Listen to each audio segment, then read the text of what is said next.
আম, আপনারা আমার জন্য অবশ্যই অনেক করেছেন।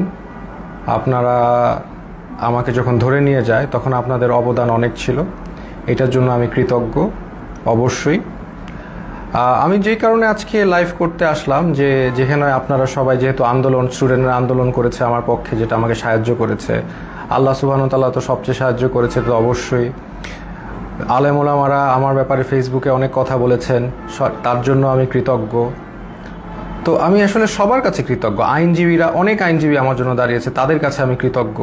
এমনকি কিছু পুলিশ আমার নিয়ে তারাও প্রতিবাদ করেছেন যে আমাকে কেন ধরা হলো। তো সব কিছু নিয়ে আমি সবার কাছে কৃতজ্ঞ। তাই এর বিনিময়ে আমি হয়তোবা কিছু দিতে পারবো না, হয়তোবা একটা গল্প দিতে পারবো। আমি আপনাদের কাছে একটা গল্প প্রেজেন্ট করতে এসেছি। এই গল্পটা আপনাকে শেয়ার করি, ইনফর্মালি কথা বলি, গল্পটা আপনাকে দেখাই, আপনাদের গল্পটা হয়তোবা ভালো লাগতে পারে, তাই এই গল্পটা আমি আপনাদেরকে বলতে চাই। প্রথম আপনারা অনেকেই প্রশ্ন করছেন, আমি একটা স্ট্যাটাস দিয়েছিলাম যে এই উম্মা কি এক না এই উম্মা বিভক্ত। আমি স্ট্যাটাসে বলেছি যে আমাকে ধরলে আপনারা কি করবেন। এটা কেন বলেছি, আমি কেন আগের থেকে এই কথাটা বলবো, বা এর উত্তর হচ্ছে আমি আসলে আগের থেকে জানতাম আমার নাম হানাদার লিগার বাহিনী, আমার নাম এসেছে। প্রথমে গল্পের শুরুটা হচ্ছে, আমি একটা টাইমে দেখা যাচ্ছে আন্দোলনটা দমে যাচ্ছিল, তো তখন সাদিক ভাই উনি আমাকে আসলে বলেন যে আমরা কি করতে পারি এখন, মানে আপনাকে ধরলে হয়তো বা আন্দোলন তারও চাঙ্গা হবে। তাই আমি বললাম না, আমাকে ধরার সম্ভাবনা কম, আমাকে ধরা তো বোকামি হবে, কারণ আমাকে ধরলে জনগণ আন্দোলন করবেই। তো এইটা আমি মনে করি না আওয়ামী লীগ এরকম বোকামি করবে, তো এইটাই বলেছি। বাট আমাকে যদি ধরে তাহলে আমি ব্যবস্থা করব। তো তাই আমি এই কথা সূত্র ধরে আমি দিন যাচ্ছিলাম যে আমাকে ধরার প্রশ্ন আসে না। বাট আমি তারপরও প্রস্তুতি নেওয়া শুরু করি, আমি বিভিন্ন একটা নামের লিস্ট করি যে আমাকে ধরা মাত্র কে কি করতে হবে।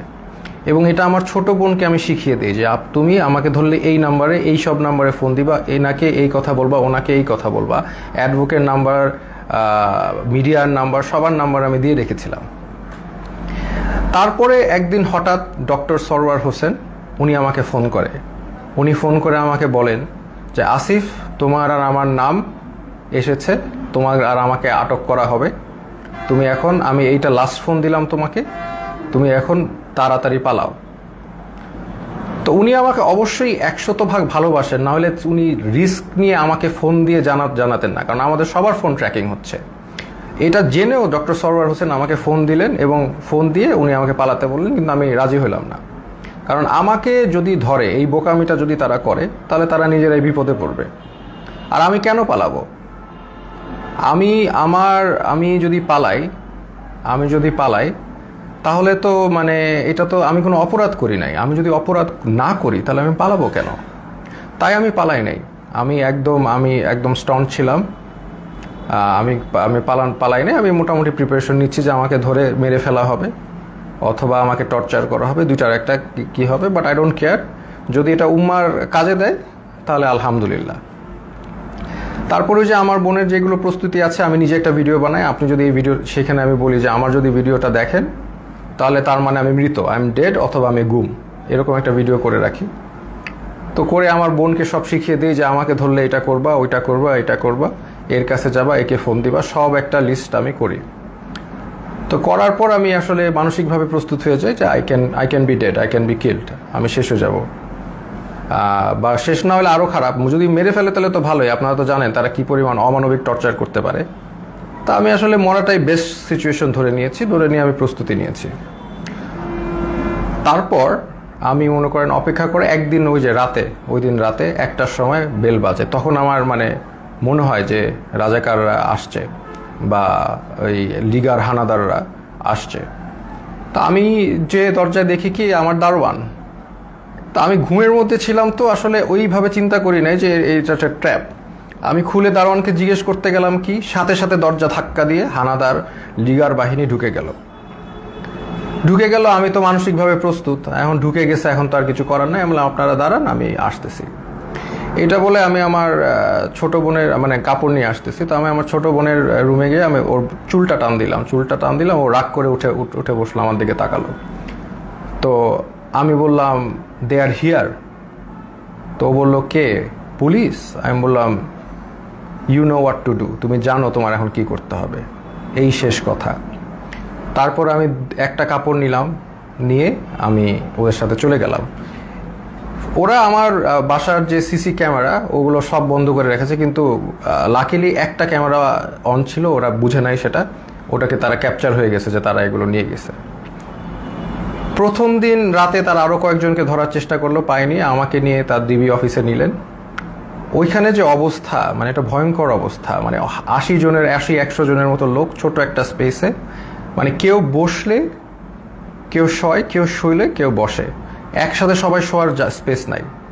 ওইখানে আরেকটা এশিয়ান ইউনিভার্সিটির একজন প্রফেসর ছিল, উনি মানে শোয়ারই চান্স পায়নি, উনি বসেই ছিলেন, কেন স্পেস নাই, মানে এত একটা কনজাস্টেড এরিয়া, ফ্যান নাই, একটা রুমে কিছু এসি ঢুকে আর বাকি সব রুমে হচ্ছে মানে একদম ফ্যান নাই, কিছু নাই, সব সময় লাইট থাকে, সব সময় সাউন্ড থাকে, আপনি ঘুমাতে পারবেন না। তো ওইখানে ঢুকে প্রথম দিন তো আমার খুব মানে অবস্থা ভালো না। আমার তেমনি আপনারা জানেন স্পাইনে প্রবলেম হওয়ার কারণে আমার এমনি সবসময় পেইনে থাকে, আমি নিউরোলজিক্যাল পেইনে থাকি, ফিজিওথেরাপি করলে কমে, আবার নাহলে বেড়ে যায়। সেই সিচুয়েশনে আমাকে এরকম একটা জায়গায় নিয়ে গেল যেখানে আমার কোনো বসার জায়গা নেই, সব পুরাটাই ফ্লোর, হার্ড ফ্লোর, তাও আবার মুভ করার তো কোনো স্কোপই নাই, শত শত মানুষ।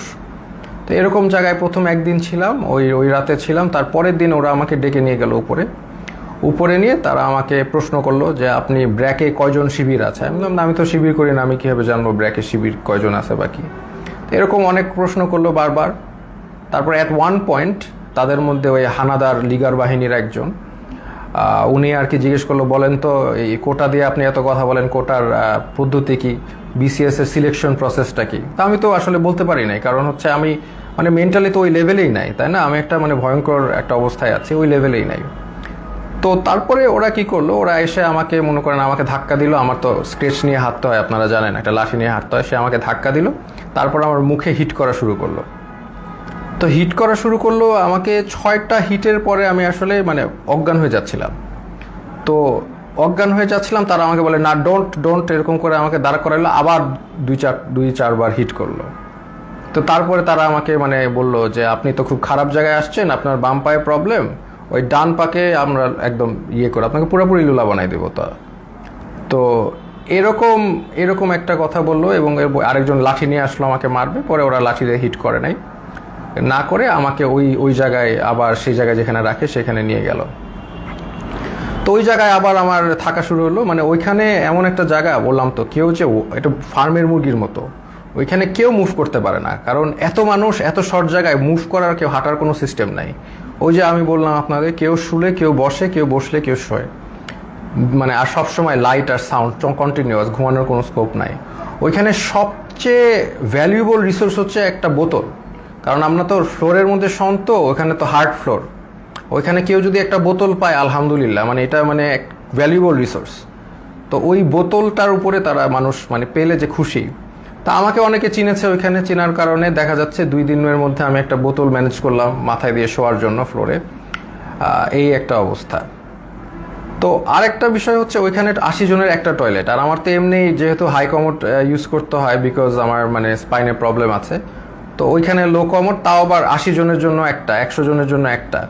তো এত লোকের একটা কমোড তো বুঝতেই পারছেন কেউ ইউজ করতে পারে না ওইভাবে। সো আমি খাওয়া কমিয়ে দিলাম, because I have to go to the washroom, এটা তো যাওয়া যাবে না, আমি খুব কম খাওয়া শুরু করলাম যাতে টয়লেটে না যাওয়া লাগে। আর আরেকটা বিষয় হচ্ছে টয়লেটে ইউজ করে সাবানও তারা প্রোভাইড করে না কোনো রকম।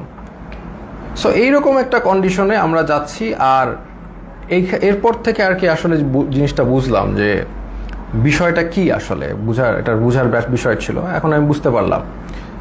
তো তারা প্রতিদিন ডাক দিবে, নাম কল করবে, ধরেন আপনার নাম হচ্ছে, ধরেন আমার নাম আসিফ মাহতাব, ধরে বলবে আসিফ মাহতাব, বাবার নাম শাহাবুর রহমান, এরকম বলে নিয়ে যাবে, নিয়ে চোখ বাঁধবে, মুখ বাঁধবে, তারপর তাদেরকে ঝুলায় টর্চার করতে থাকবে, বাড়ি দিতে থাকবে, বিভিন্নভাবে টর্চার, লাঠি দিয়ে পিটাবে, পায়ের তলায় পিটাবে, হাড়ের বুন্দে মারবে, মানে মানুষের শরীর নীল অবস্থায় তারা ফিরে যায়, সারা শরীর মারতে মারতে রক্ত জমাট বেঁধে নীল অবস্থায় এক একজন লোক ফিরে জাস্ট। এবং তারা সাইকোলজিক্যালি একদম মানে অবভিয়াসলি নর্মাল না, কারণ তারা এখন নাম শুনলে, তাদের নামটা ডাক দিলে তারা ভরকায় ওঠে যে এখন মনে হয় তাদেরকে নিয়ে টর্চার করবে। তো এইরকম অবস্থা আমি দেখলাম বিষয়টা যে এরকম চলছে। তো এখন এরকম চলছে, আমি তো বুঝলাম যে হয়তোবা আমার সাথেও এরকম করবে, তারা তো বলেই দিছে আমাকে পাটা ভেঙে দিবে। তো এরকম একটা করবে এবং সবার সাথেই করছে।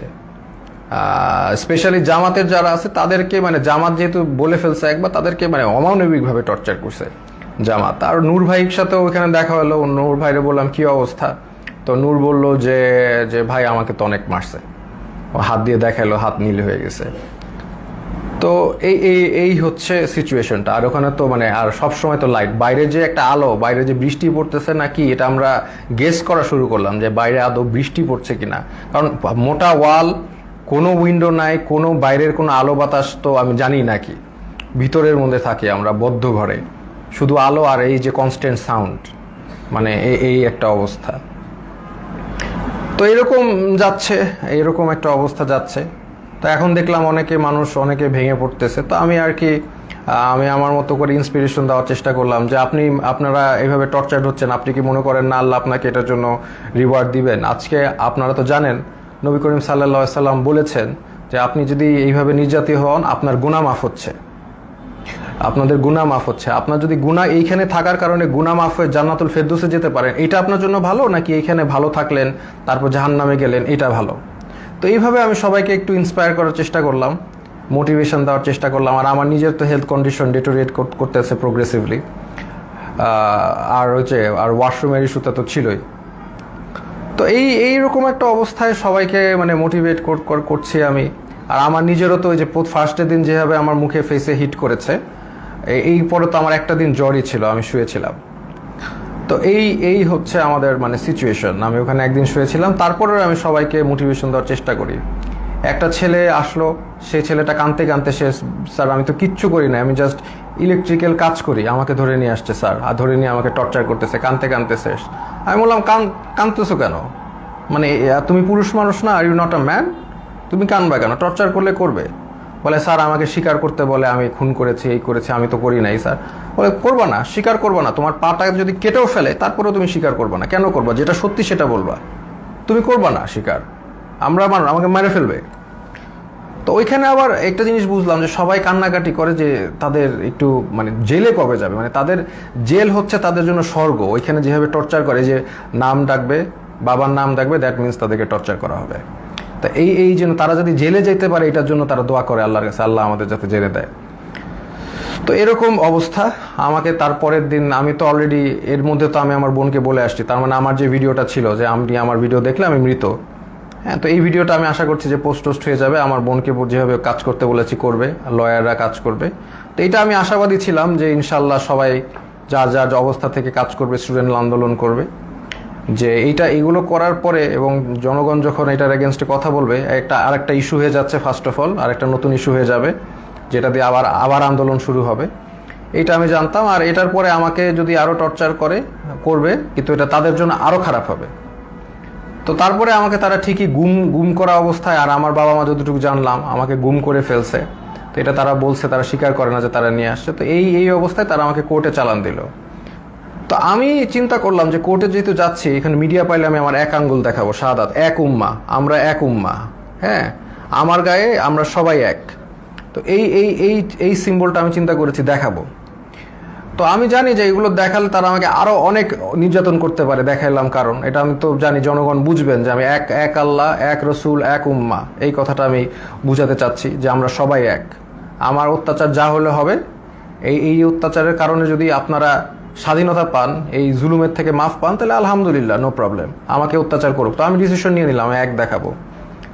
তা আমার সাথে ওই জগন্নাথের আরিফ ছেলেটা, খুবই সাহসী ছেলে, ও আমার সাথে কেসটা দিল, মামলা দিল, আমরাও গেলাম, আমি ওকেও বললাম যে আমি এক দেখাবো।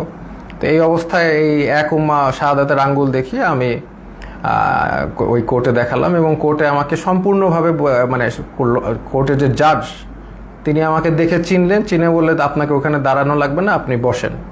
তো উনি আমাকে বসালেন, কিন্তু তারপরেও ওই মিথ্যা মামলাটা দিলেন যে আমি নাকি সেতু ভবন ভাঙচুর করেছি, যেটার মানে কোনো মানে এটা জোক, মানে এটা যে কলাপস করছে সোসাইটি, ওখানেই প্রমাণ যে এরকম একটা মিথ্যা মামলা যেটার কোনো তথ্য নাই, প্রমাণ, এটা বলাই আসলে সময় নষ্ট। তো এই মিথ্যা মামলা উনি মানে জাজ আমাকে দিলেন, আর আমাকে আবার 6 দিনের রিমান্ড মঞ্জুর করলেন। তো ওই 6 দিনের রিমান্ড আবার গেলাম। আর এই সময়টা অনেকের সাথে পরিচয় হলো। ওখানে বিএনপির অনেক নেতা ছিল, পার্থ ভাই ছিলেন। ওনার সাথে আমি বললাম যে পার্থ ভাই, আপনার তো আর আমার মামলা এক, আমি তো আপনার সাথে আসি। তো উনি বলে যে আমি তো তোমাদের সাথে থাকতেই চাই না, আমি তো এখান থেকে বের হতে চাই। একটু মজা করলেন। তো এরপরে অনেক মানুষের সাথে পরিচয়। একজন আসলেন, ওনাকে মানে উনি হাঁটতেই পারতেছেন না, পাটা একদম প্রচুর মানে অবস্থা খারাপ করে পিটিয়েছে। ওনার অপরাধ ছিল উনি ছাত্রদের পানি খাইয়েছেন, উনি ছাত্রদের পানি দিয়েছেন, ছাত্ররা পানি খাইয়েছেন, এই জন্য তাকে অমানবিক টর্চার করলো। তো টর্চার করলো, উনি এসে শুয়ে গেল। আমি বললাম যে এইগুলো একই কথা বললাম যে আপনাদের এটা গুনাহ মাফ হচ্ছে। তারপরে লাস্টে একটা কথা বললাম যে আপনি যে এত টর্চার হলেন ছাত্রদের পানি খাওয়ায়, এখন আবারও কি খাওয়াবেন আপনি? তো উনি বললো ইনশাল্লাহ স্যার, আবারও খাওয়াবো। আমি like that's the answer I am looking for. আমরা আবার করব, আমাদের ছাড়লে আমরা আবার করব। We are not going to give up. আমরা তো আবার করব, তাই না? আমরা কি অপরাধ করেছি যে আমরা করব না? পানি খাওয়ানো কি অপরাধ? তো এই হচ্ছে একটা অভিজ্ঞতা। তো এরকম এই যে একজন পেলাম। আর একজন হচ্ছে মাদ্রাসা স্টুডেন্ট, তাকে হচ্ছে তাকে বলছে খুন করেছে, সে পুলিশ খুন করেছে। এটা সে তাকে বলছে, এবং তাকে প্রতিদিন পিটায়, প্রতিদিন নিয়ে টর্চার করে। তো এটা নিয়ে আমরা হাসাহাসি করি, কারণ হচ্ছে এরকম একটা সিচুয়েশনে হাসাহাসি না করে যদি আমরা মেন্টালি ব্রেকডাউন করি, তাহলে এটা মানে হবে না। মানে এটা আমরা আমরা সব এইগুলো যা হয় সেটা নিয়ে হাসাহাসি করি। তাই আমি বললাম কি নিয়ে মেরেছে? বলে যে আমাকে বলেছে যে তুমি তো মাদ্রাসার স্টুডেন্ট, তুমি তো কোরআন পারো। বলে হ্যাঁ পারি। তো কোরআনকে বলছে অর্থ জানো? অর্থ জিজ্ঞেস করেছে, অর্থও সে পারে, সে কোরআনে হাফেজ। তো তারপর বলে কোরআনে হাফেজ এই রবীন্দ্রনাথ না কার বই পড়েছো? সে বলছে পড়েছি। তো বলে পড়লা কেন? এই অন্য এই নন ইসলামিক বই পড়া তো হারাম, এটা বলে আবার টর্চার করলো, হাতে পায়ে পিটালো। মানে খামুক, মানে একটা কিছু বলেই পিটায়। আমরা এটা নিয়ে হাসাহাসি করতে করতে শেষ। যে বলে ও বললো, আমি বললাম যে কোনোভাবেই স্বীকার করবা না, যে তুমি যদি খুন না করে থাকো তুমি মিথ্যা মামলা দিও। বলে আমাকে আরো টর্চার করবে। বলে করবে। বললাম তো তোমাদের দিয়ে করাত দিয়ে হাত পা কেটে দিলেও স্বীকার করবা না, যেটা সত্যি সেটা বলবা। এরকম একজন সবচেয়ে কষ্ট লিখেছে যে মানে একটা ছেলে, ওর নাম হচ্ছে সানিয়াত ভাই। উনি হচ্ছে বিএনপির একজন মন্ত্রীর ছেলে, নাম বললাম না। তো ওরা আসলে খুঁজছিল তার বাবাকে পায়নি দেখে ওই ছেলেটাকে ধরে নিয়ে গেছে, সানিয়াত ভাইকে ধরে নিয়ে গেছে। তো সানিয়াত ভাইকে 4 দিন, উনি বলছে 4 দিন ওনাকে পিটিয়েছে, চোখ বেঁধে হাতে দিয়ে ঝুলিয়ে পিটিয়েছে। এবং সবচেয়ে যেটা উনি বলল যে ওনার মাকে ফোন দিয়ে শুনিয়েছে যে তাকে যে টর্চার করছে, এটা তার মাকে শুনিয়েছে ফোন দিয়ে লিগার হানাদাররা। তো লিগার হানাদাররা মাকে শুনিয়েছে যাতে বাবা এসে তাকে দেয় এবং ছাড়িয়ে নেয়। আর যেহেতু ওনার বাবা আসছিল না, বা ওনার অবশ্যই তারা তো জানিয়ে যায়নি কোথায় গেছে, তাকে অমানবিক টর্চার করেছে। সেই ছেলেটা এমনি আমার মতোই, তার স্পাইনে প্রবলেম আছে, আমার মতোই অসুস্থ, এবং তাকে টর্চার করেছে বিভিন্নভাবে, হাতে পায়ে ঝুলিয়ে পিটিয়েছে। তো সে কাঁদতো অনেক, আমি সান্ত্বনা দিতাম, আমরাও সব বিষয় নিয়ে মজা করতাম। তো এই রকম একটা অবস্থা ওইখানে। প্রতিদিন নাম ডাকতো, প্রতিদিন নিয়ে পিটাতো। এমন রাত যে কোনো সময় ডাকতে পারে, সকাল 12টায় ডাকতে পারে, রাত 1টায়, এনি টাইম নাম আসতে পারে। নাম আসলে they will take you and torture you. তো আমাকে টর্চার ওই প্রথম দিন যে হিট করে যে আমাকে থ্রেট দিল, তারপরে আমাকে কোর্টে চালান দেওয়ার পরে আমাকে আর টর্চার করে নাই। বাট আমি বিভিন্ন সময় ইনফরমেশন পাচ্ছিলাম, যেমন একজন মানে আমাকে ধরে নিয়ে গেছে, একজন পিটিয়ে আনছে, সে আমাকে ইনফরমেশন দিল যে আমার ব্যাপারে বলেছে যে অনেক ডিবি নাকি বলছে যে এই লোকটাকে কেন ধরলো, এটা তো ঠিক হয় নাই। আবার আরেকজনকে ধরে পিটিয়ে এনেছে, সে বললো যে স্যার আপনার ব্যাপারে ডিবি কথা বলছিল যে আপনার ব্যাপারে 40 জন লয়ার দাঁড়িয়ে গেছে, এত সংখ্যক লয়ার তারা কখনো দেখে নাই, আপনি খুব ইন্টেলিজেন্ট মানুষ, এগুলো তারা বলছে। দেখা যাচ্ছে তাদের আমার প্রতি একটা রেসপেক্ট ছিল। ওই একদিন হিট করার পর তারা আমাকে হিট করে নাই, বাট দ্যাট ডাজন্ট ফরগিভ তারা অন্য যাদেরকে এইভাবে টর্চার করেছে। ফার্স্ট অফ অল, একটা পুলিশ একটা ডিটেইনিকে কখনো হিট করতে পারে না। That is a crime, that is criminal, they committed crime.